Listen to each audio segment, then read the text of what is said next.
Waiting on YouTube.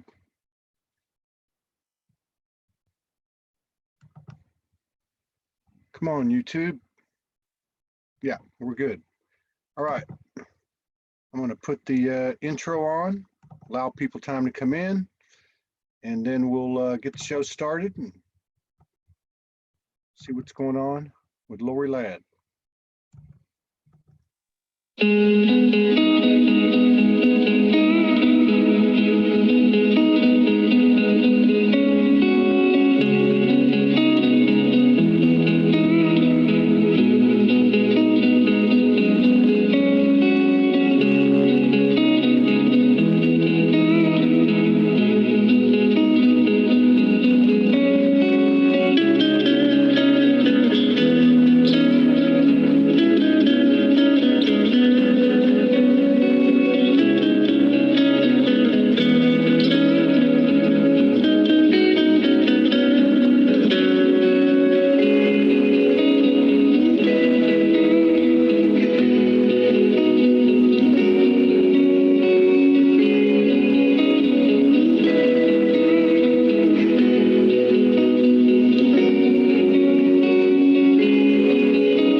How's it going, everybody?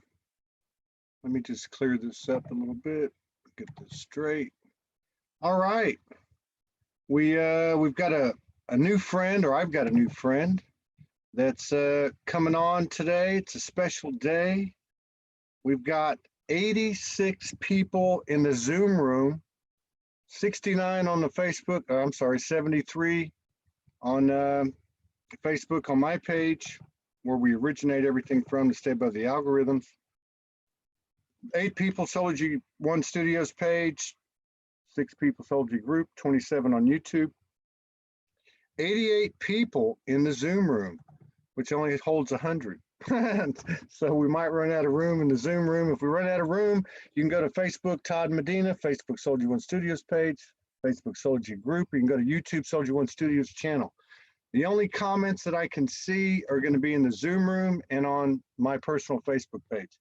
So we got 90 people in the Zoom room, and hopefully we won't go over 100 because I think it only holds 100. But wow, what a testament to this beautiful beloved sister's work. I haven't seen a whole lot of it. Morgan's been after her for a long time to come on. A lot of people have sent me messages in regard to Lorie Ladd. You know, I can't keep up with these messages in the Zoom room. They're just like coming a mile a minute. But let's get her up here. Let me pull her up. I'm going to have to weed through 91 names to find her. Hang on. Let's see here. Okay, hang on. Lorie. There she is. All right. Okay. I think she's coming. Yeah, there we go. Oh my gosh. Oh my gosh, what a pleasure to meet you. Yeah. I should have did. Yeah. Holy shiitake mushrooms, man. We made it. What a rollout for you. Wow. I mean, your energy speaks for itself. Obviously, we've got, oh my God, we've got over 200 people, and we just started. It's about 225 people on all the pages.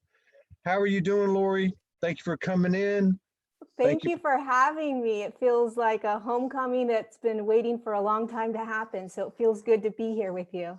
Yeah, absolutely. Thank you for honoring us with your presence today. You have been out there for quite some time. I went through some of your stuff, but because I'm suffering from 3D short memory loss, I can't remember anything I really saw, but it was good. I just see the energy of it. That's all you need to see. Right? Where are you located? Are you in the U.S.? Or are you abroad? I am in Mill Valley in Northern California right now. Oh, wow. We spent 6 weeks in Junction City, right out of Weaverville. I don't know if you know where that is. Yeah, we spent 6 weeks over there. We were gifted a cabin on 42 acres in the middle of nowhere, except for the bears and the deer. and the So mountain lions. nice. Oh, it was incredible. It was absolutely incredible. It's, So I don't it's know where to. beautiful up there. Well, you have maxed out the participants in the Zoom room. All right, hopefully they won't go into panic mode. There's They'll a find another route. there's 100. If I would have known, I would have upgraded. I didn't ever think we'd have to go over 100 people, but we got 100 people in the Zoom room. Anybody that no, well, no, there's more now. I guess they're letting us go higher. There's 103, so I guess we're okay. Okay, very cool. So we have an age-old question that I haven't asked very often lately, but when I started the show 1,800 episodes ago, we used to ask everybody. But I've got to ask you because, man, you've got like, almost 300 people in here. So when did you wake up? When did you figure out that everything wasn't what it was purported to be? When I was 13. Wow. When I was 13, I first heard about the ascension. So that was in 1989. Are you serious? Mm-hmm. Yeah. And my mother was very spiritual and very awake. And she started talking to me about this. And my whole body was like, this is what I'm supposed to be doing on the planet. I'm supposed to help people. Back then, I thought, or a lot of us thought, that we were going to be taking people like off the earth plane and into ships, like into galactic ships that would kind of pull people off the physical destruction that would be happening on the earth plane. And now, obviously, we're aware of the fact that it's a physical ascension and that we're actually physically ascending. But I've known since I was 13. I just didn't know how or what until I was, I don't know, 2017. So 3 years ago. 2017. Yeah, I started working. I started Really? doing my work. Yeah. Up So until then, I was just being a human, and I was having all my addictions and my craziness and my just a normal life all over the place. Always knowing I know that I'm supposed to be doing something, but I'm not ready yet. I just knew that if I committed, it would be, all hands on deck, off I went. So I had to be 100% ready to let go of the very human life that I lived. Wow. So what happened in 2017 that made you take the leap? Well, it actually happened a couple of years prior to that. I met my twin flame, who's actually just my best friend, but I met him, and that's really when I physically was I was dropped to my knees one night, and I was like, holy shit, it's going to start. I could energetically just feel my body shifting. And we were watching some video about twin flames and what happens when they come together. And, forget about all the paradigms and belief systems around twin flames, right? Just throw that out the door. But my whole body knew that it was time to get to work. And so that was 2014. I was working in a private equity firm. And I ended up leaving that firm, traveling the world, teaching yoga, and then came back here and just started. I just said, okay, I was in Mount Shasta, and I said, I committed to my guides, and I said, let's do this. What do I need to do? And I moved to Mount Shasta, and that's when it really started to get exciting. I started channeling, and I started channeling the galactic beings and the star beings. I started going to Telos. I just started doing all this stuff, and I was like, I don't know where this is going, but I just have to keep saying yes. As long as I keep saying yes, then I'll be doing what I'm here to do, even if I don't know what that is. It's just started unraveling. And here I am 3 years later, just continuing to say yes over and over and committing everything, my whole life to it, And as she says that, there's 144 people on the main page. Oh, yay. That's awesome. Oh my God. So, what happened from 13 years old? So you were in and out of the matrix. Totally. Absolutely. There would be times where I would dive in to the spiritual kind of remembrance of this is all BS. None of this is true. None of this is real. It's all paradigms, kind of everything that we're doing now, but nobody around me. I was a young kid. Everyone thought I was nuts, right? There would be times in high school where we used to smoke weed, and I would smoke with my friends, and then I would take them on these journeys into spacecraft. And I'd be like, Yeah. okay, close your eyes and we're going to go. So like way back then, I knew how to do this stuff, just didn't know that I knew what I was even doing. But it was the real world was, it felt too much for me to commit to my spiritual work back then. It felt like I would lose everything and plus at the same time, think about divine timing. I didn't feel ready. I just didn't feel ready. I was an alcoholic. I did tons of drugs. I had an eating disorder. I mean, I had so many things that I had to heal before I could actually serve in the way that I was designed to serve. Otherwise, it would have been, because I'm a channel, I mean, we're all channels, right? But because I have to channel the information as my work, if my channel isn't clear, it's going to get all mumbly and like, is that Lorie? And so I had to be ready to let go and heal. And it took me until 2017 to say, okay, I'll completely heal for this. A lot of people that come on the show there's kind of not 100%, but there's, I want to say 80, 85% come on the show. If I ask that question or otherwise, they had it since they were a kid. It was there. It slowly got shut down. They hit 18 years old or so, and they go into the matrix. They have a career, they have a family, and they go to sleep or whatever. And then they have typically a succession of traumatic events that kind of kick them in the ass, and boom, they come out. Was there anything in 2017 or leading up to 2017 that kind of served as a catalyst, or was it just you removing all these addictions and habits and behaviors to clear your channel? Yeah, it was always there. Like that like you're supposed to be doing something, that like you're supposed to be doing your work. It was always there. It didn't matter what day, what year, what age, it was always there. So I never had to kind of reawaken to it. It was just, when are you going to commit and when are you going to heal? And, as I'm talking about this right now, it's like, I don't even know if I was aware of the fact that the reason I was so resistant is because I was going to have to heal everything in me in order to serve.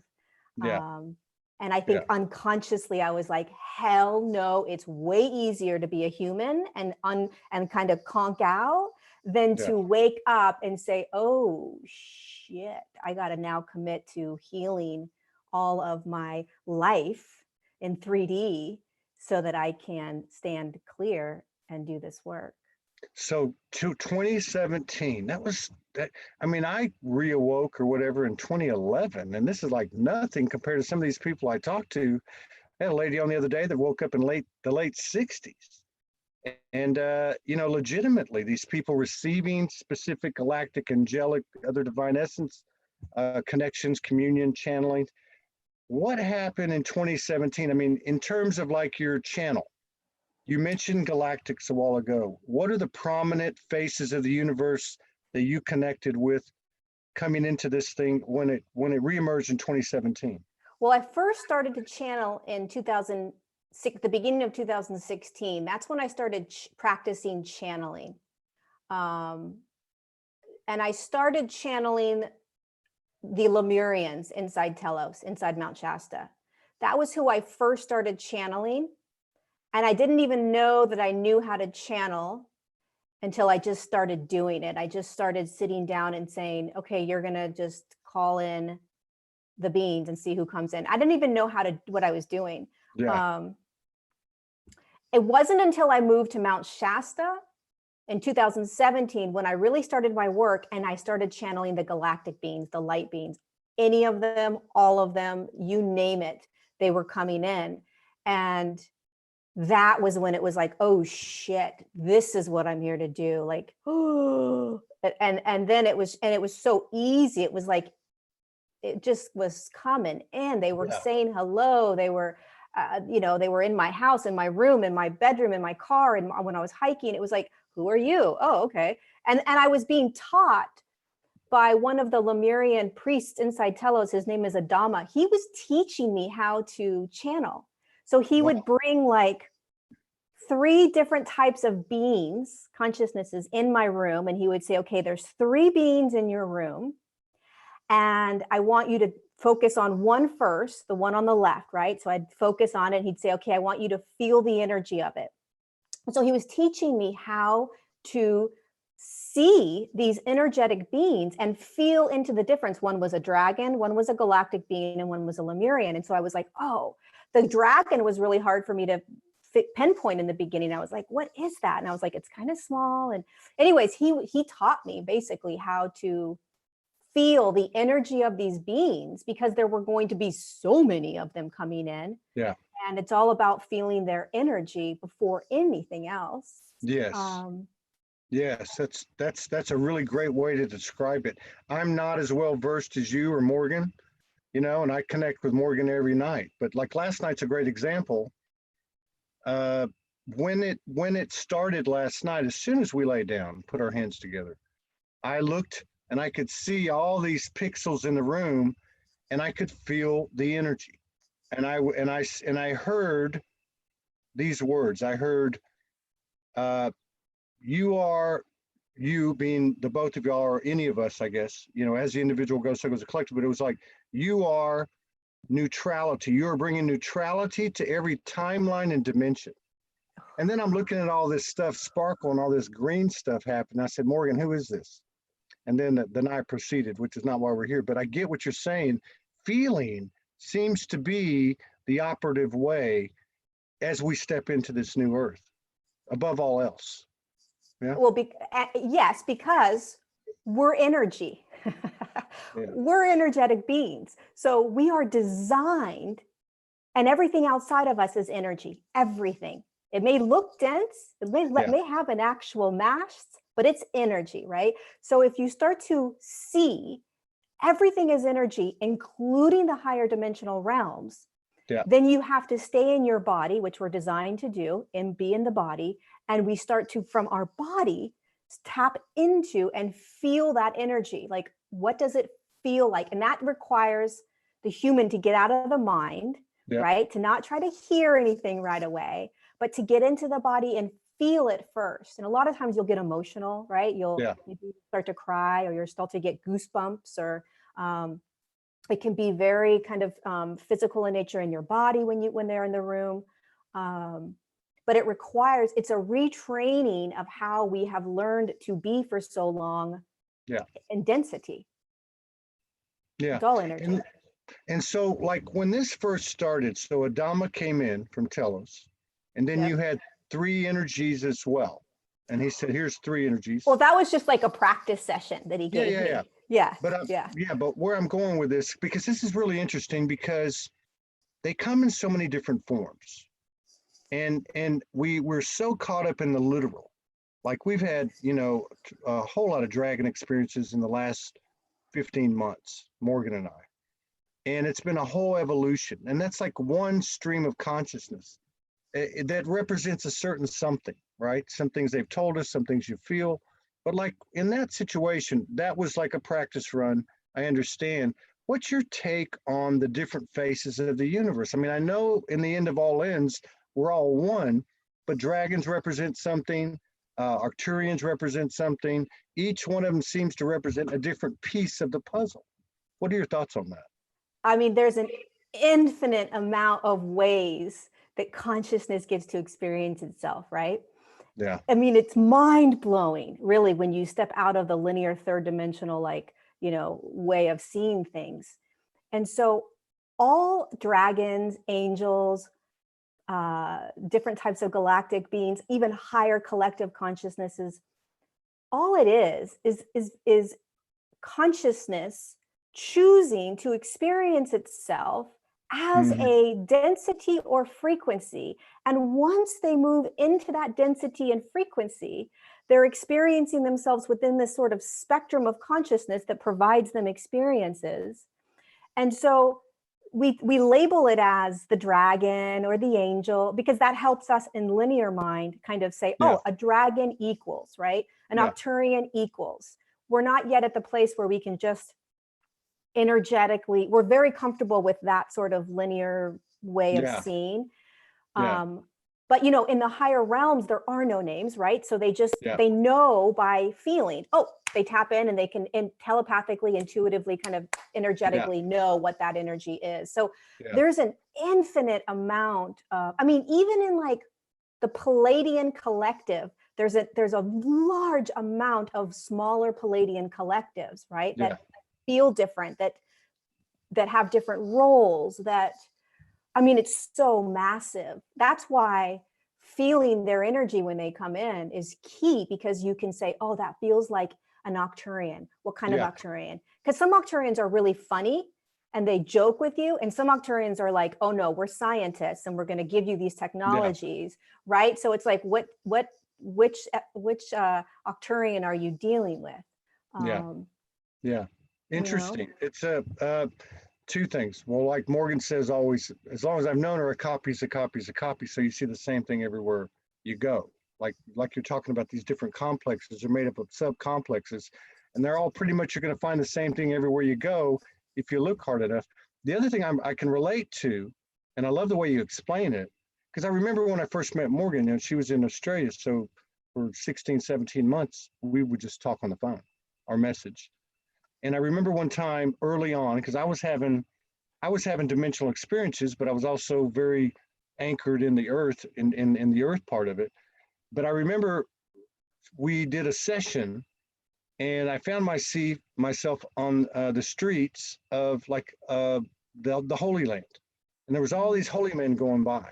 So anyway, long story short, it goes through this whole procession, and this whole ritual thing happened with Jesus and St. John and all these people. And the whole time I'm trying to explain to her, oh my God, this is what's happening. You should see what's happening. Jesus is telling me to come on the stage. And I look behind me, and there's Odin in the throne with a bunch of nymphs around him, taking a scepter and bouncing it on the, and she kept saying, and she was very patient, but to your point, she'd been through it enough like you, and she just said, and in reality, what she was saying was, what's the message? What are you receiving? It's not about all that. And yet I'm going, oh my God. But I can relate to that, and I can understand that as time's gone on when people get excited about it. But you're right, and she's right. The truth is, it's just energy in a form unique to us in that moment. So we might be able to get it and not to get caught up in the story. Oh my God, does that sound familiar? The traumas and all the past and all that. And just go with what the message is, and move on. Absolutely. And there's so many stories around, and paradigms, and there's a history that we have as humans around these beings. So, and they shapeshift. So there's a lot of confusion. There's a lot of fear. There's just a lot of stories around these different dimensional beings.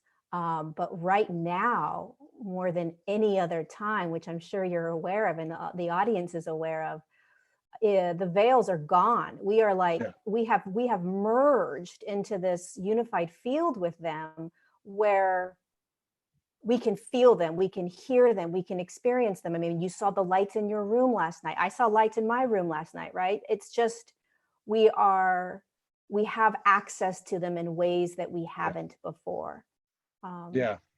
And I think such a big part of the challenge, it's twofold. One is these type of what we might call dimensional or interdimensional experiences, where even as people wake up and on their journey, me included, you have these situations, these divine episodes, and you see these things as external, and then it starts to embody in you, right? Yes. And people have different experiences of how that happens. And I think the other part is like, in other words, like I lay down now when we connect at night, and I almost laugh about it and say, okay, who am I going to talk to? I'm talking to myself. So now I've kind of moved to, okay, what part of me do I want to invoke? The dragons, the Arcturians, or whatever part of me is best suited for the highest and best purpose, please come forward. I mean, it's weird. It's like the whole understanding of it's changed. as we've gone from linear to quantum. Absolutely. Yeah. And the what I heard today from the Galactic Federation of Light is that they showed that they're merged. So because I do a lot of bilocation, right? I'll skip out and I'll etherically travel onto their ships, and I'll be on the ship with them, and then I'll be in my body. And so today I was like, how are you guys going to be? And they said, well, this is how we are now, and how a lot of beings are now, because of course we are probably even higher dimensional consciousness than they are, perhaps, right? Like, True. there's so many humans there's so many light beings in form right now that are like, I can't connect, I don't know how to connect, and yet they're in a higher vibration than any Octurian they're going to connect to, right? So we forget who we are inside this casing. We're everything in all of it, and we're experiencing it. But they were showing me that the Galactic Federation of Light, they were showing me that it's kind of like what you were saying. There's this merging that's happened where it's not outside of yourself anymore. And yet it is outside of yourself, right? But it's not outside yourself. It's this weird sort of quantum space where all exist at the same time, and you get to choose how you want to experience it, right? Do I want to experience it in? Do I want to experience it out? Do I want to go on a ship? Like, how do I want them in my room? Like, we get to choose in that quantum space now, because everything has collapsed. It's a really magical, powerful time right now. The earth plane has never, and I'm sure you've heard this from all your speakers, the earth has never been held in as much of a high frequency vibrational pulse than it is right now. It's what we've been waiting for. I know, isn't it exciting? I mean, it's so exciting to talk to someone like you, who's not bringing up anything that everybody wants to talk about. No, I'm not taking shots at anybody, because it is prevalent in our collective experience right now, different things, and I don't mention it. But the fact that you are pinpointed and laser beamed onto what's actually happening, which is also evidenced by your connectivity, okay? And I love what you said about the realm itself. I mean, I guess, we thought we were like the low species on the totem pole. And the truth is, what you said earlier, it's like, how do you connect with this? How do you connect with that? When you're actually always thinking, I've got to go up in frequency, but we're actually, at least some people here, I would think, actually are really up high, almost have to come down to that frequency. This is a whole just myriad of different representations of the collective of source. And so any equation is applicable. Anything is possible. Absolutely. And I think the more we, quote unquote, wake up, or let's just say hold higher frequencies in our body and step into the quantum field, which many of us are doing, whether we realize it or not, we are stepping into this quantum space where we become multidimensional. And it can be a little cuckoo and woo-woo and like, oh my God, what's going on with me? I feel crazy. But when you start to do that, you get to have a larger perspective. You actually really physically, energetically step out of that matrix of third dimension, right? And you recognize that, first of all, there's a much larger game at hand here, much larger. And even beyond that, I mean, every being, every form is holding a higher dimensional consciousness, and wherever that consciousness came from is wherever they chose to come from. And you could track it all back to source, right? You could, I mean, we all can ping pong right back to source. But we all are higher consciousness, all of us, even the worst of the worst of the worst that you could think of in terms of duality. And the way showers here, whatever names you want to say for them, the way showers are the ones that have been currently physically shifting frequencies, right? We've been purging and clearing and for however many years or however many months, so that this first initial wave of purge on the collective level can happen because we've already done our work, right? So now we can stand in the eye of the storm as light while this first massive wave comes, kind of rushes over us like a tsunami, right? But we've done so much work. We're like, we've got this, even though we may be like, holy shit, what's going on? And then as this wave goes through the collective, imagine the collective as one big, huge cloud, right, over the earth plane. And that's the collective's frequency at large, like the medium, right? If you were to do like the math, like you add up all the human frequencies, right? And you'd find like a medium ground frequency. Yeah. That would kind of be like the collective. And when you talk about clearing or purging the collective, you're talking about the entire human vibration, not the earth plane, but the human vibration, right? The human frequency. So you've got all these light beings that are holding all these higher frequencies. And then this massive purging of this dense fear comes up that so many other humans, not bad or good, just other humans have been holding, experiencing, blah, blah, blah, and ourselves. And here we go, first massive purge, right? So all these theories are coming up, all of these like aha moments, all of this, I mean, so you name it, it's coming up right now, all surrounded around kind of this massive purge of fear, right? And then all these other kind of these, you know, tangents that are going out from fear. And the unfortunate piece to that, this purging, this collective physical ascension, is that we have to see it and we have to feel it and we have to look at it, right? Yeah. But we don't have to play in it, participate, right, you know, and be part of it. We are way showers. We're the eye of the storm, right? Yeah. So we see it, and yet we say, I know what's actually happening. There is a physical ascension. So density is becoming less dense and more light. We're moving from carbon to crystal, right? So we're doing it individually, and then we're doing it through the whole entire collective. I mean, think of how crazy that is. You're talking about the entire human, I mean, the beings have already shifted. They're in 5D, right? We're talking about the human forms. Well, you're talking about however many billion forms standing on the earth plane, choosing or not choosing. There's this collective slow cloud that is slowly starting to move into a higher frequency the way our physical forms have, the way we've done it ourselves. It's a massive undertaking. It's a ginormous undertaking, and it's physical, right? So it's like, you can see it as like dark to light, or 100 pounds to 50 pounds, right? Density wise. I mean, there's all different ways to look at it, but that's how the Galactic Federation of Light has been showing me as like a massive physical collective, because we've been doing all of our work, right? Yeah. And there's a lot of humans that are now waking up because of this massive purge.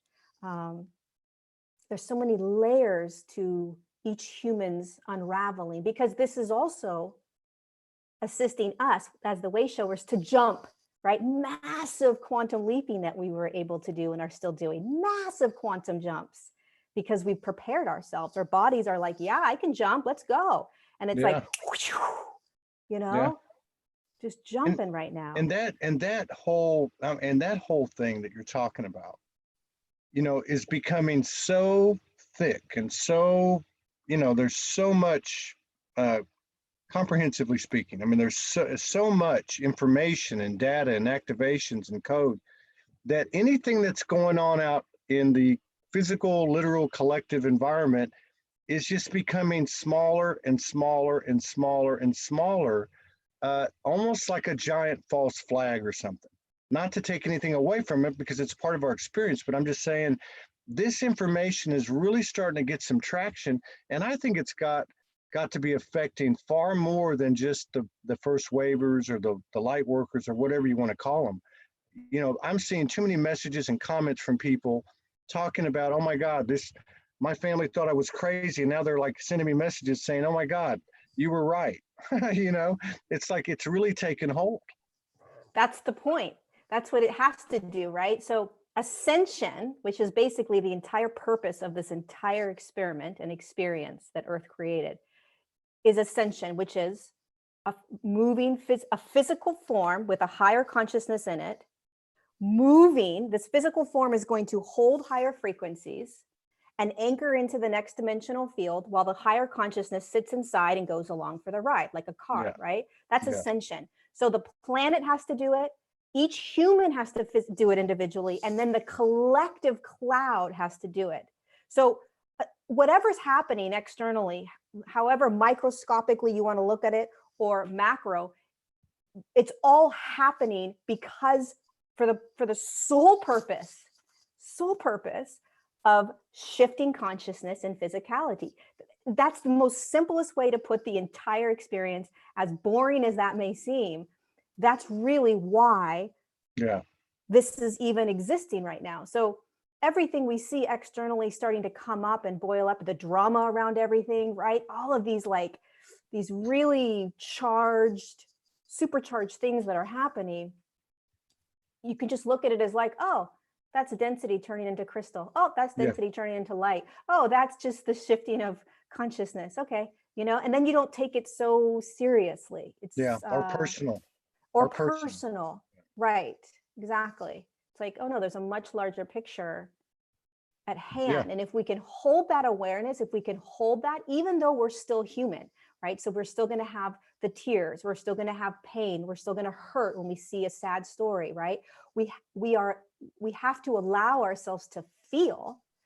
But when you continue to shift into these higher frequencies and really start to step into the quantum space and look at everything from this larger perspective, almost like if I could take everybody up onto the ship and say, okay, we're going to do a field trip onto the Galactic Federation's ship, and we're all going to stand there and look down and let them kind of show us, you would be able to energetically understand from this larger perspective that everything is perfect. Exactly. It's chaotic, but it's perfect. It's all perfect. Keep going, get back down there and just keep doing your thing, right? Just keep holding the light and loving and holding the light. And a lot of people have come on this show over the years talking about, that we're channels or downloading information, talking about how the universal family is looking at us like going, God, how can you even doubt yourselves? Do you realize how far you've come and how fast you've done it? Like, we're sitting here wondering how far you're going to take it. And I think some of that, some of that credit that we haven't given ourselves is starting energetically to take hold as well. And that's got to affect us in a positive way. I wanted to ask you specifically about the star family, Galactic Federation, Galactic Family. Through all of the stuff that people have talked about on this show and my own experience, and I know there's elementals, nature beings, and there's divine essences, there's angelic, archangelic, but the galactics seem to be playing a very vital role. They seem to be very close to us. A lot of people say, oh, well, they're our future selves. I tend to think if there was a linear, they're almost like our past selves, I don't know. And it doesn't really matter, but what's your take on that? Are they somehow intricately linked to us, closer to us? Do they have a role that's closer to us? I mean, what's your take on that? So they're not necessarily closer. They're more loud. Let's just say that, right? So if you were in a classroom, right? Because this whole experiment is being held in a grid system. So everything that's happening is in this grid system. And so imagine like a playground or a schoolroom. And there's all the players, right? And we're part of the players. We may be in a human form, but we're all part of the play in the schoolroom. And there are louder, sort of more like, see me, see me, see me type of beings. And then there's the softer ones that are doing a lot of work, but they're quiet, like the angelic realm. So they're louder. They're not necessarily doing more work for the earth plane. They're just, because the angelic realm is doing a superior job in holding this in place for us, right? This peace and this calm, and they do a huge amount of work. They work overtime, but the galactics are louder. And I would say that probably, and the galactics enjoy this kind of experience. So prior to the Earth beginning her experiment, when the call went out from the Galactic Federation of Light of like, hey, this experiment is about to happen, who wants to participate? Way more galactic beings were like, I do, as opposed to the angelic realm, because it's more, it was kind of like more fun or more, ooh, what's that about, right? The higher you go in frequency and dimension, the less you may be wanting to actually come in and participate. Yeah. Been there, So done that. yeah, and it's just, yeah, and it's kind of like, there just isn't a pull or a desire. So there's a much larger amount of the galactics in and around this experiment and experience than any other type of consciousness. So that's why it feels like they're way more active, and they are very active with us, and we are them and they are us, many of us, not all of us, right? But many of us. And we're bred in there's different types of, this has been going on for millions of years. So there's millions of like hybrid type of galactic beings that were not existing prior to this experiment. So there's Arcturian Sirian sort of consciousnesses. There's Arcturian Palladian consciousnesses that have merged to become a different consciousness, right? So it's a lot, which is also why it can be a little confusing. But I always say to people, when you want to tap in, right, where am I from or who's around me? You just keep asking out loud to yourself, because they're energetically connected to you and it's inside of you. Like, right? It's in you. The answer is in you because it is you. It's right here in your body. Like you're literally holding that consciousness that you're asking to feel or see or hear outside of yourself, because you are it. We forget, like we're asking to connect with our star families, and it's this outside sort of out there thing, and yet it's actually in you. You are, let's say if you're from let's say you dropped in from the Palladian consciousness, right? That meant that you existed as the Palladian consciousness. That means an aspect of you is in the Palladian consciousness, aside from wherever else you may be, right? You may be in other consciousnesses as well in the now, but let's not complicate it too much. You're in Palladian consciousness, you decide to drop in, there's a call that went out, I'm gonna be a way shower, I'll jump in.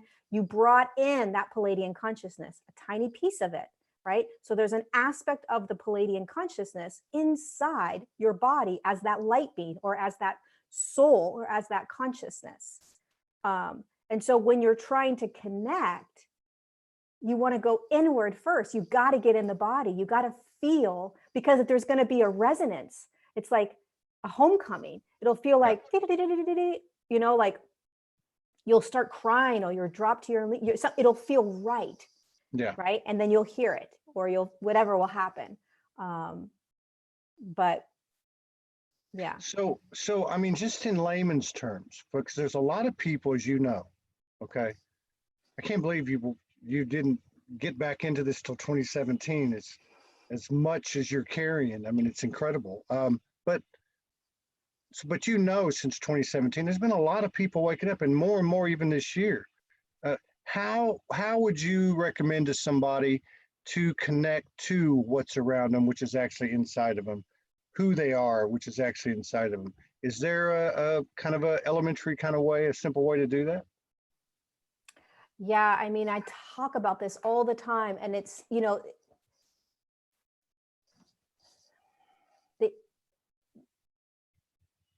they're just saying it right now. We're right here, we're right here, we're right here, right here, right? So it's there's a couple different things. One, you have to quiet. Yeah. So we have been running, even the awakened ones, right? We still kind of run with the mind going, right? We think a lot, and we're so conditioned to be in thought that we don't even realize we're in thought. And when you're in thought, it can distract you from what else is coming in. Yeah. Right. So the more you can become the observer, the easier. So the more you can stop yourself. You can call it meditation or not. If you're meditating, there's always like some sort of thing you're like, oh, I'm meditating now. I prefer to just have them sit and don't do it. Just sit in silence. Yeah. Like just sit quietly.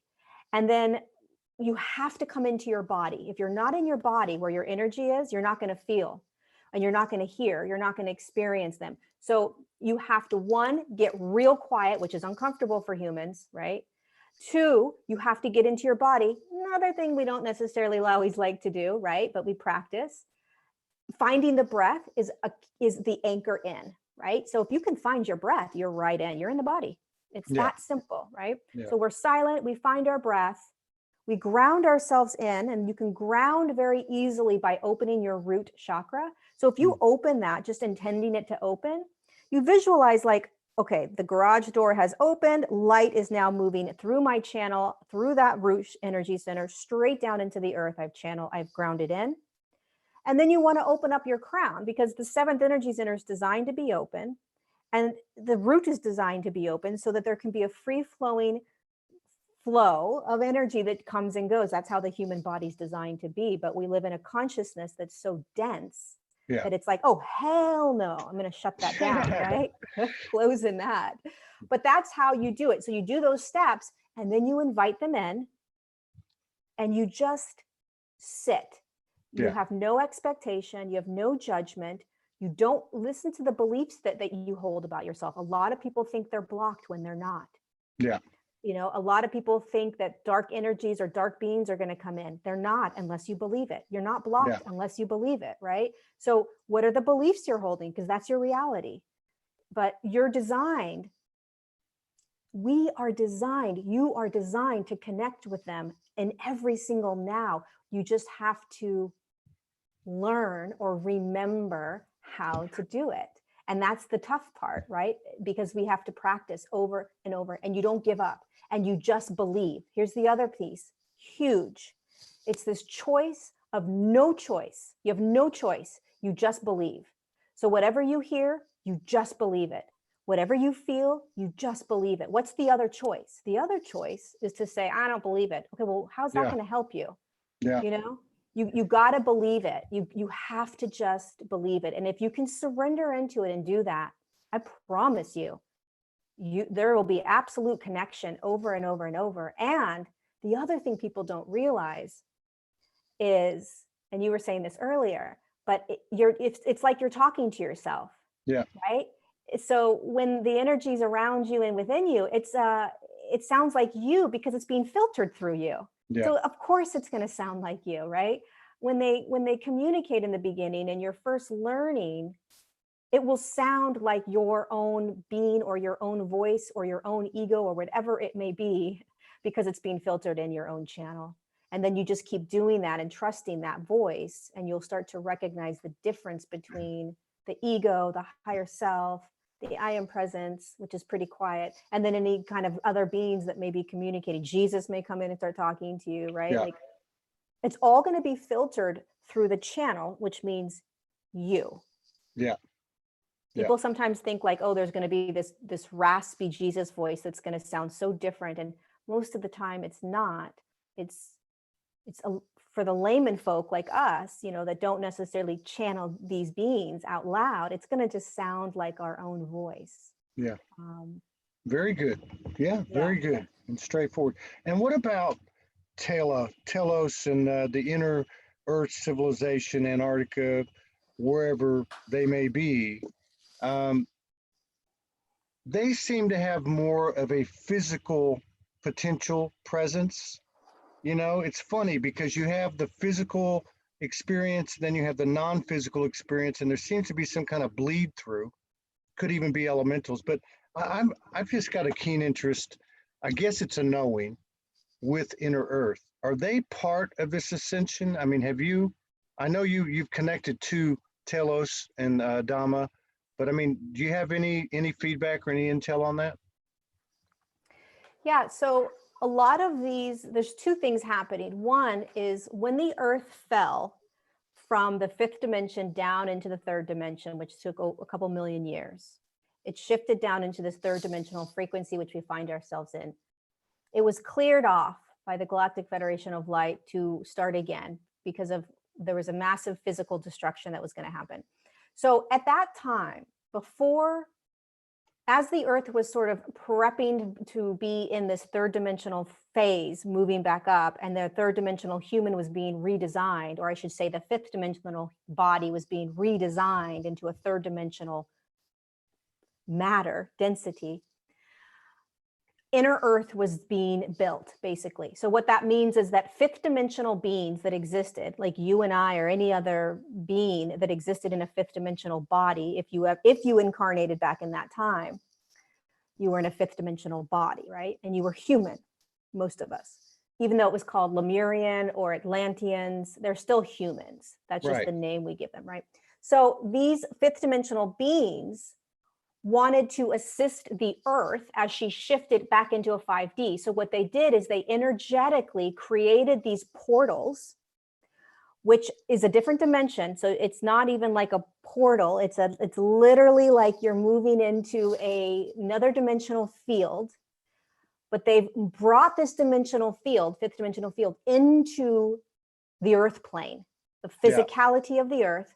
And so it's holding a fifth dimensional field within the earth for the purpose of holding that frequency on the earth, but in the earth while it shifts, and to be able to assist us in connecting into that fifth dimensional consciousness when we were ready, more easily than perhaps what we're doing right now, kind of this physical ascension. And so that's the first reason for them. Now, what's happening right now is that there are a lot of these portals that are opening, that are almost like a volcano erupting. How do you explain this? It's like they're being born from within the earth, right? And so we're, and humans, there's a lot of humans on the earth plane that are creating these portals, these fifth dimensional portals. A lot of them are in the water, right? And if you were to actually kind of walk into that portal, you would literally find yourself in a fifth dimensional consciousness. Your whole body would be like, everything would just move into that space. And so more of those are coming up.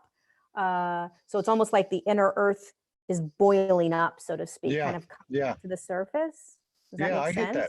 Yeah, it's almost like they were an anchor, like almost like a cosmic volcano anchoring, kind of brewing, and just and circulating that within itself, and now starting to erupt. I can see. Yeah. And there's humans that are like, oh, I think I'm supposed to be opening. I think I'm supposed to go to this piece of land, and I think I'm supposed to open that portal back up. And the other thing about the inner earth is that those are beings that we're going to see first. That's what I was, one of the things I was getting at. Yeah. That was one of the things I was getting at, because I'm going back 5 years. I've known Morgan since 2015. So I'd have to say early 2015, maybe 2014. I kept getting this Antarctica thing, and this, and of course Shasta and other, and it was all inner earth. In fact, a lot of the stuff that I saw visually in 8-9 years ago when I woke was inner earth stuff, and I'm like, what is this? Like I always thought it was like a past life, like, tunnels where we held rituals and stuff like that. But to me, it just keeps getting bigger and bigger and bigger.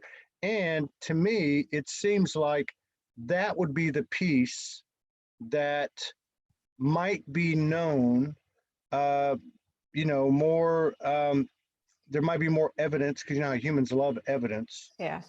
Like, for those that are maybe secreting certain things away from us, but that they might have contact and that type of thing. It just seems like it's coming quick. Yeah, and it is going to come fast, much faster. And there's people up in Mount Shasta that have already seen the really seen them in a very light body form, right? But when you speak about Antarctica, so a lot of inner earth, we've been in inner earth not only in this lifetime, but in many lifetimes, right? Because it's kind of like when you're playing tag and you can go to like the base where you're free, you're like, nobody can hurt you when you're in that, like there's a tree, right? You're playing free tag. And if you tag this, if you go to this tree, you're safe for a while, right? Like nobody can get you. Yeah. That's kind of like how inner earth is, right? We go here all the time because it's sort of like a timeout where we connect to different galactic beings, different guides, our team. It's a way for we receive information, we receive downloads, we receive teachings.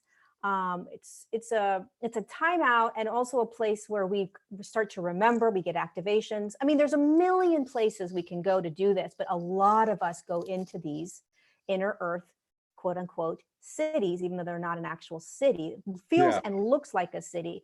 And so you probably go to the one of the inner cities that's in the landmass we call Antarctica. Yeah. And what's going to happen is that there's going to be a conscious traveling now, right? So you can actually close your eyes, meditate, and consciously choose to go there and see what's there, and what do they have for you, and what do they want to show you, what do they want to share with you, and things like that.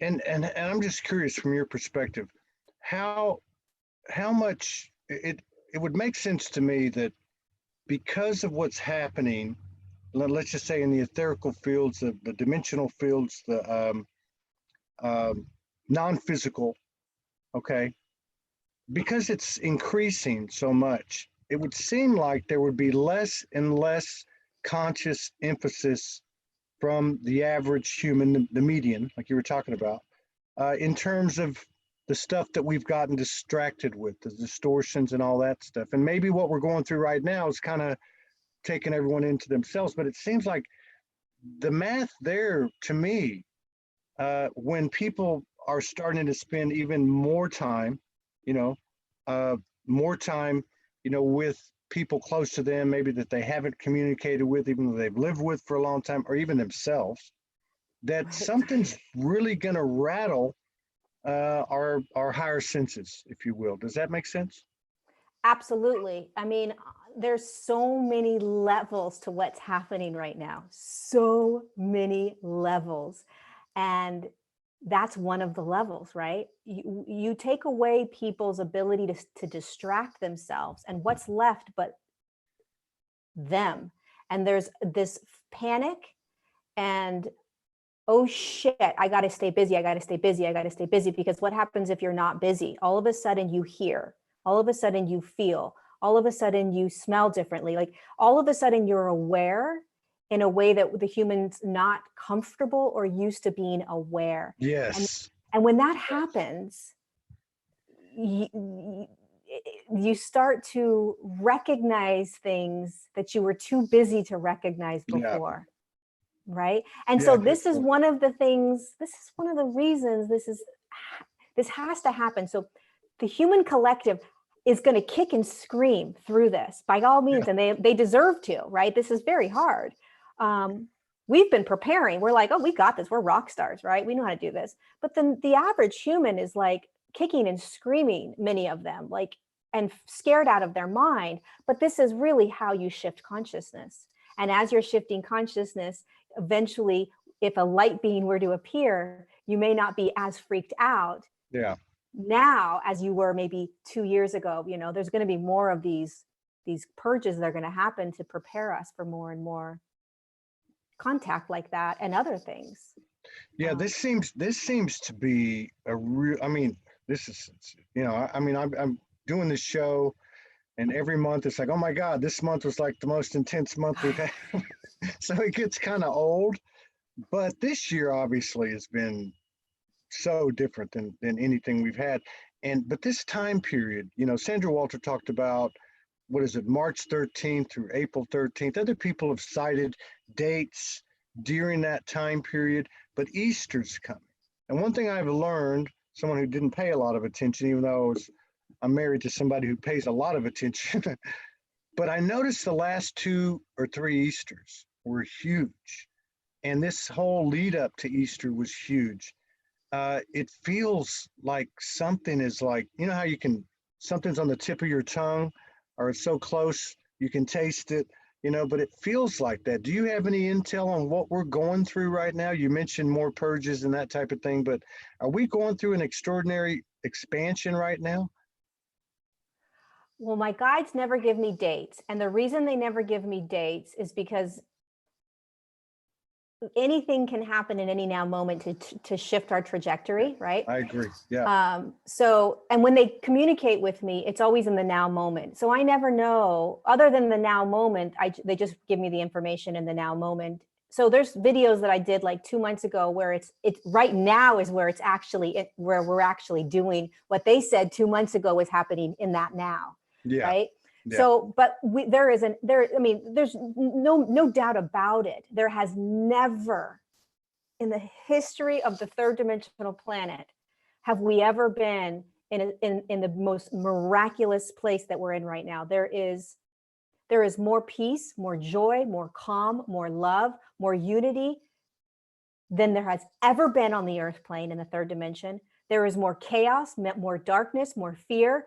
It's the underbelly is being presented, right? So you are looking at the most miraculous black and white right now, right?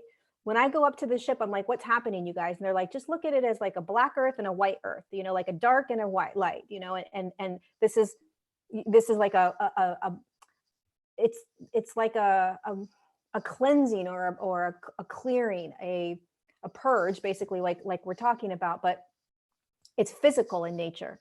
And so we're feeling it in ways that we never have before. We're feeling it intensely, and we're prepared for it. So this is also, by the way, one more thing, this is a massive opportunity for those of us that are awake to literally choose to jump into the next highest version of you that you see, that you feel, that you know, that you want to be. It's not a maybe. It's not a, well, how do I?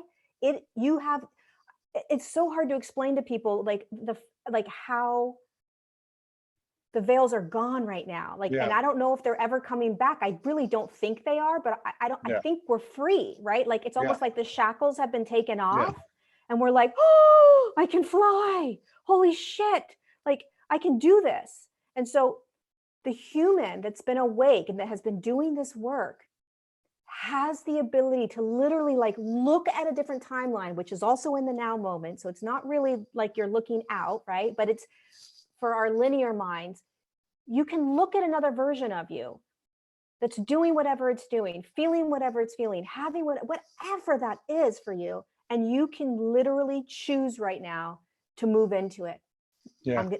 And it can happen, you know, it can happen right now. It's a crazy time. It's amazing. Yeah. It's an amazing time. Yeah. It's amazing. One of the things that's very, and I love what you're saying. I can relate to that. And I know a lot of people can. I can get what you're saying about choosing this, I hate to even say a higher aspect, but a higher frequency version of yourself. I've actually, and I've heard of the other people talking about it. And it's like I'm a tall Todd watching this small Todd, you know. There's a whole frequency about it, though. There's a whole way of being. It's just a different resonance, and I can see myself pop in and pop out.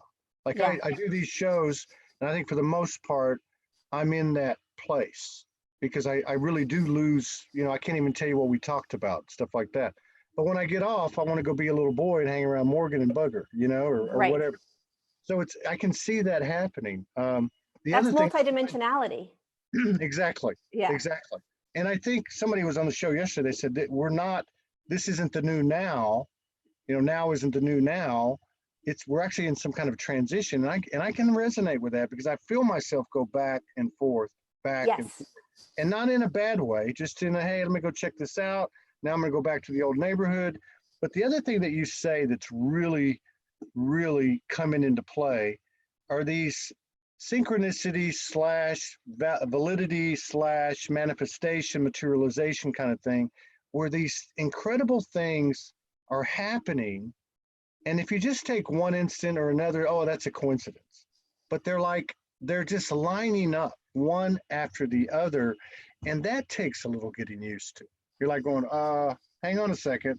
How does this work? Or you get into over gratitude or, you know, but I mean, this is really taking root. And I know a lot of people that it's happening to. Morgan and I are one of them, you know, because, you know, these, you know, the things that people are doing that make no sense, like jumping in a rented RV and just driving around and not knowing what you're going to do, not knowing how you're going to eat in 2 weeks. And everything just comes. And I think this is the new norm. Yes, you're absolutely right. So we're in transition. We've been in transition for a while. The transition really physically started for us in 2020, where it was like an actual physical shift, which means that the body was now starting to anchor and hold the higher frequencies so that we could then be it for much longer periods of time. So there is that back and forth. We're also multidimensional. So no matter what frequency we're holding, we're always going to have these different aspects of us vibrating in different frequencies, right? So when you talk about jumping into another version of you, you're really just talking about a higher version of you here, a higher frequency. That's it, right? But what you're talking about is what's happening in your now. If you're observing it, if you're conscious, if you're watching what's happening, you are being shown how to be in higher realms. You're being shown every day how you're opportunities, because no one's going to force you, right? An opportunity to start to be what we've been learning for so long and reading about so long, right? You can call it New Earth, you can call it 5D, you can call it whatever you want to call it, right? It's just being in the higher realms every day. And it's a choice. It is an absolute choice. And we are being forced into it now. Yeah, we're forced. We can let go or be dragged, right? I love that saying. Yeah, I mean, literally the human is being, and if you watch it, poor humans, you just want to go and give them a hug because they're going to be okay, but they've never been in the higher realms. And so many are being forced into this higher present moment, surrendering, love. Many people haven't opened their hearts in years, right? Trust, listening to something other than their ego right now because their ego isn't providing them with anything. That would be the higher self. Listening, period. Right.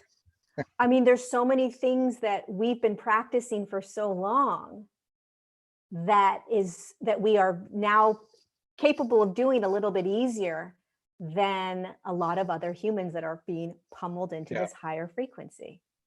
What do you think? I mean, I know we can't throw a blanket on everybody, but I guess we can. What do you think, regardless of where you're at, although I kind of think we're all beating at the same vibration, it just doesn't look that way, but what's the best thing we can do for ourselves? Well, what's the best thing we can do, period, through this transition, in your opinion? Like on a daily basis? Yeah. I think, honestly, for me, because this is how it works, this is what works the best for me. I mean, there's a lot of little things that I do, but the thing that gets me through every single day is remembering the bigger picture. Yeah. The more I remember the bigger picture, which is that this is actually consciousness shifting frequencies. This is actually density becoming less dense. This is how physics works. We're watching physics externally, plain and simple, right? And the more I can do that, it doesn't disassociate me or kind of pull me away from the reality of everything, but it allows me to be able to observe it without getting freaked out, without engaging, without, I see it from a bigger perspective, and it literally allows me to step outside of it while I'm still in it. It's the biggest game changer. Do you ever get triggered? I'm just curious. Oh my God, all the time. Do you really? All the time. Yeah. Like, let's see, the last time I got triggered. Okay. So I'll just be completely honest. So my twin flame, Joe, he's my best friend. He lives in Colorado. So he reads the news, and I said, listen, I don't want to hear anything because my body feels it, right? Yeah. I don't really want to feel it. And so he's been really good about not giving me statistics or blah, blah, blah, right? And I'm actually doing pretty well with the statistics of what's going on. But he told me this thing about and I don't even want to get into politics, but you did ask what triggered me. So he did tell me that the Florida governor was doing something somewhere with ships out in the ocean, and we're not letting them in, only letting Florida people in. I noticed myself, because I observe everything, right? And I'm like, that mother, what mother? And I'm like cussing, and I'm in bed, right? And I'm like, and then I catch myself and I'm like, nope. So I watch myself go in, I watch myself cuss. I can feel my body, like getting angry at this governor. And then I'm like, wait, bigger picture, right? Bigger picture. Okay, this is all okay. Like, it's all fine. It's all perfect. It's all going to work out. I have to tell myself this. Otherwise, I'll go into the story, right? And it's like, oh, I'm playing in it. And my twin, he likes to play in that. And I'm like, absolutely, I'm not playing. Yeah. Because if you play in that consciousness, then you start vibrating that consciousness, even if it's just for that moment. Yeah. Nothing wrong with that. You know, there's really nothing wrong with playing in that, but that's not my role. My role is to be that eye of the storm, right? So, you know, but I'm human and I'm going to get triggered. I'm going to cuss and I'm going to, you know, I'm going to have all of my human Good.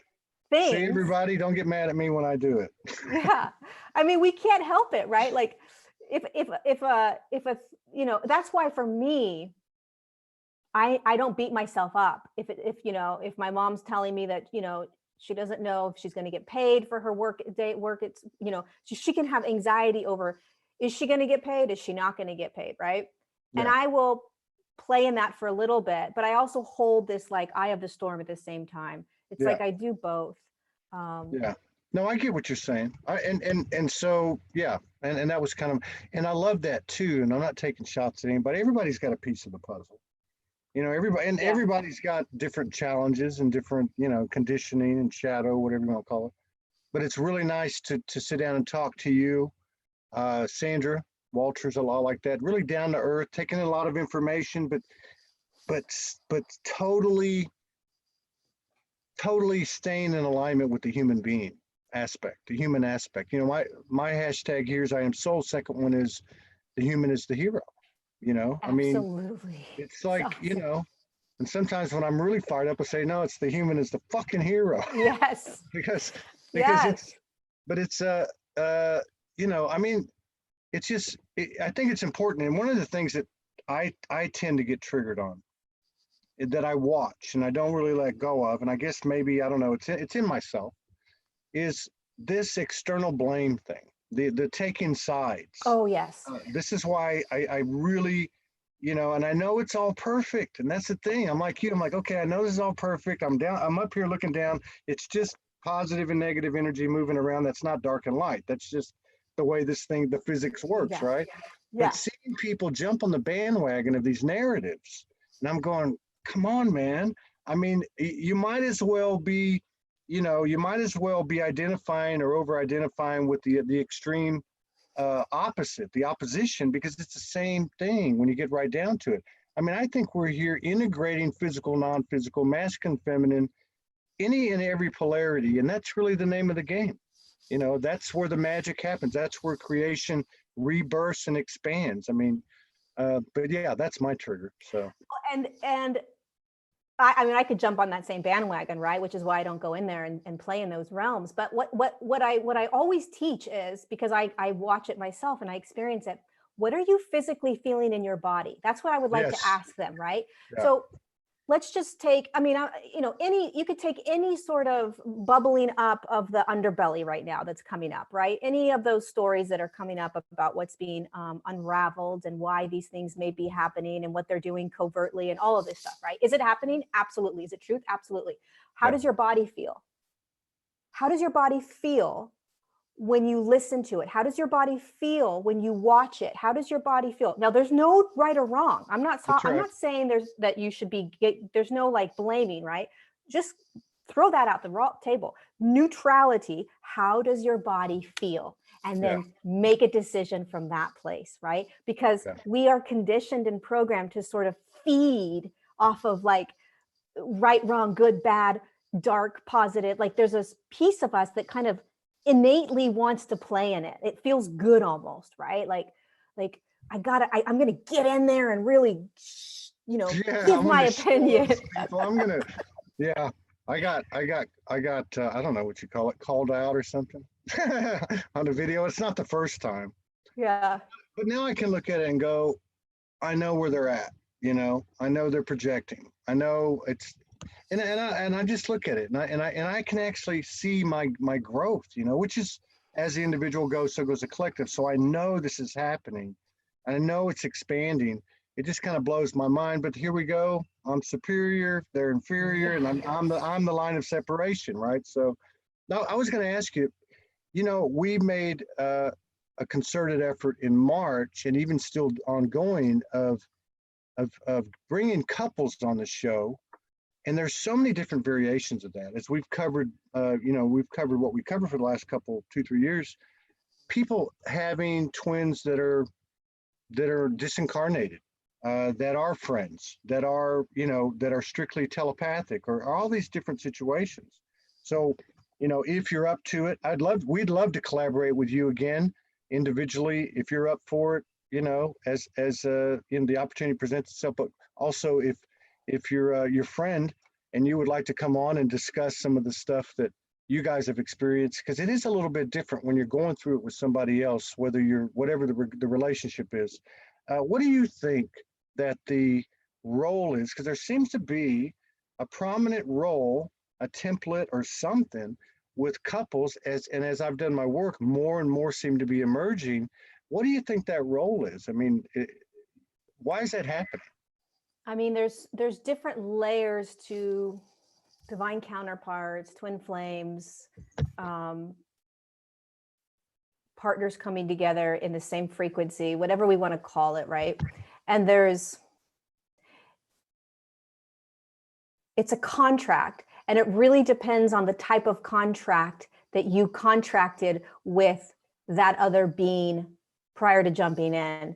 So it's very specific. That's why when you go into this twin flame community out there, you cannot put it into one box, because it's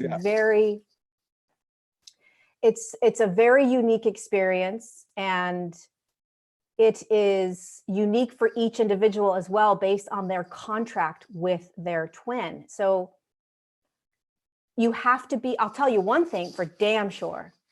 If you're not in the same frequency as your twin, you won't be together, period, in discussion. I agree with that. Right? So the twins that are together hold the same frequency, and they've done the work up until that point, so that when they met, they were able to stay in alignment together, right? Many of us met contracted to probably meet, or maybe not, I'm not exactly sure, but our frequencies my frequency is nowhere near my twins, nowhere. And I'm not afraid to say it, right? Like, he knows that I can't do my work around him. I can't, no. So it's all about frequency. It's not even about love or relationship or any of that. It's romance. Yeah, it's not. At the end of the day, it's about service, right? That's why the two of you dropped in. It's your service work. When you come together, right? Then it goes on overdrive. Then it really gets going. And that's the whole point. It's not about having, the love kind of relationship, children, marriage. I mean, that's all great if it happens, but the actual purpose of it all is to do your work together. You came in to do it together, and you're catalysts. That's one thing I noticed about the couples I've talked to. And this explanation actually came from a same-sex couple, because like you said, it's a very diverse box. That's, I think, the term you use. But he said, because he was talking about the ups and downs that him and his partner have, but he said, no matter what, we get up every day and we focus on the mission. So that's one thing I can say, that through the talks I've had with couples, that there is that continuity, that foundational aspect of the relationship, regardless of romantic, not romantic, together geographically or not, that they have this joint mission that seems to be, and it makes sense, an expanded energetic force, because where two or more gather, that type of thing. But it just seems to me there's more and more and more of them popping up. Yes, because they're awakening, right? And so they're coming together energetically. So as soon as you drop into physicality, right, and you are dropping in with a twin, there's an instant, as soon as you drop into the body, you're connected to the energetic grid on the earth. And that energetic grid allows you to connect, right? So you guys are connected from the get-go. Off you go, wherever you go on the earth plane. And so as the human starts to awaken and awaken and awaken and shift and shift and shift, the higher selves are like, okay, they're ready. Okay, they're ready. Okay, they're ready. Okay, they're ready. They come together and That's funny you say that, because I can remember as a little kid looking for her, like feeling her, right? Looking for her. Like, I'm talking like 4 years old. Every year I'd go to school, I'd say, okay, which one is she? I And did the same thing. it's that feeling you're talking about, that feeling that is the new MO, the new way that we navigate. I mean, it's that Yes, same thing, you know, it really is. because you remember, even though you don't remember, but Yeah. you do remember that you dropped in with her, Yeah. right? And that's the same with like a purpose work, right? You're like, I know I'm supposed to do something, I just don't know what it is yet, right? It's the same sort of thing. It's like, I know I dropped in with that. I know I dropped in with her or with him. And you know, my twin's the same way. It's like, you know, it's taken 7 years, but we've gotten to this place where we know our roles with each other, and there's no other way other than the two of us always being together in some, you know, all the time. So, you know, energetically and connecting through phone or whatever that is, there's not even an option of like, you know, it not occurring. And he was in a really dark place. He almost committed suicide a couple months ago. And we talked about it, and he said, and I knew that if he did go, that the work would just continue in the higher realms. That's right. Yeah, that's right. I'd be like, well, shit. I mean, you know, maybe easier on some levels, and it may be harder on some levels, right?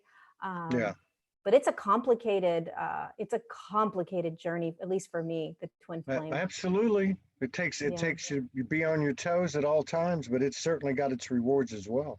Oh yeah. Yeah, it's interesting. It's really interesting to see the different patterns that are coming out. But there are some common denominators, and one of them is it's mission oriented, which I guess we all have that in us individually as well. Now, are you going to stay put where you're at? Are you near like Eureka? Are you nope, I'm by San Francisco. So I'm okay, so you're down. Okay. Yeah, I'm about 10 minutes north of San Francisco. So I'll probably be here for a while. I'm gonna stay put for a while, but yeah, we'll see. So how can we support you? I mean, do you have a YouTube, website, Facebook pages?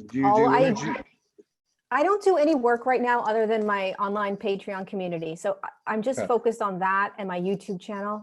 Just do videos, Instagram, Facebook, but cool.